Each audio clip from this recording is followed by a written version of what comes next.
What's up, guys? Really quick, I wanted to show you something over on Runway that is blowing my mind, and honestly, I'm a little bit obsessed with. If you join me over in the weekly live streams in the Runway community Discord, you probably already know about it, but custom instructions is a newer feature over in chat mode that is really just bringing so much value to my workflow, and I wanted to show you something that I created this morning that's really just mind-blowing.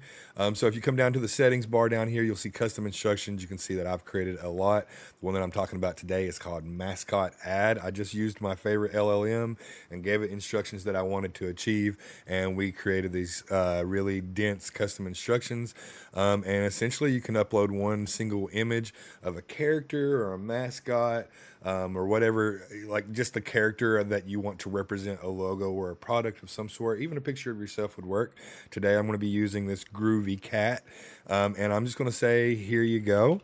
And if I would have prompted before I uploaded an image, chat mode would have actually said, upload an image of your mascot or your character, and it would have gave me some points and tips to try to kind of make sure that my input is as optimal as possible. But already you can kind of see the magic of these custom instructions in actions. Not only are we generating 10 images, which is kind of a big deal, but not that much if you've been using Runway for a while. We all know you can generate tons and tons of images with Runway. But the interesting thing here is these are 10 all unique prompts, right? Using our reference images, using our reference image, we have now 10 images generated, all different, all unique. It will be different every single time that you use your custom instructions, unless you want to bake it in for consistency.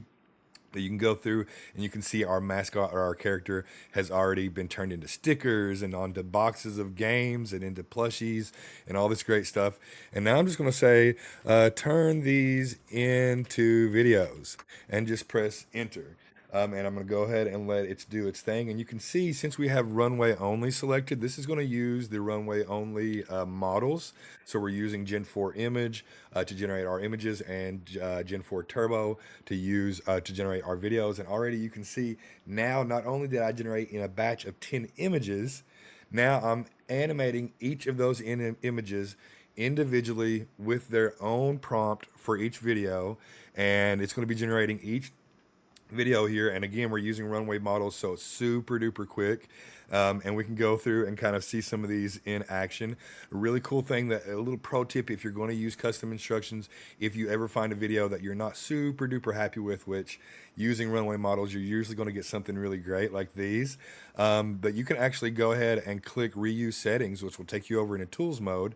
You'll be able to see the prompt that you used and be able to rerun it with whatever settings that you want if you did not get the output that you're looking for, which is really, really helpful. Or you could just tell chat mode to rerun it for you. And now I'm going to say, stitch these together, please. And I'm not cutting the video or the recording at all, just because I wanted to show you all exactly how quick this really is. And the really interesting thing is, if you haven't been over to Runway in a while, if you haven't really dived into chat mode in a minute, you can actually stitch your outputs together all into one video, and you can download it right here in your browser. So you can see I generated 10 images. All 10 images were animated with their own specific prompts that are good for that shot. And then now, right here in chat mode, I'm having all 10 scenes stitched together in a single video that I'll be able to download from my browser. And then I can add some music over it. I can add some title card to it if I want. I can generate a title card image right here in chat mode. And it's really one of those things that, as a creator, being able to stay in one spot and not having to jump from platform to platform or tool to tool is really, really important for me, for my time and just for the flow of my work. So now we have this amazing stitched video. It's 50 seconds long. You could essentially make these as long as you wanted. And all of our shots are together here, right? Our character is consistent. And again, you can go back through. The cool thing about chat mode is it's a live collaborator. So you can ask it for changes if you want. You can go over into tools mode, get even more specific and dial things in and get exactly what you want from your shots. But just wanted to show you guys custom instructions. I'm like, can't stop gushing over it. It's so valuable. It's so impactful for my time, and just quickly iterating, generating 10 images in batch, all with their own unique prompts from one single input. I don't know. Let me know if you have any questions. I will see you all tomorrow in the Discord and on the Reddit. This is the last day of the weekly Reddit challenge. It's our first weekly challenge. Go check it out if you haven't. All right. Have a great weekend.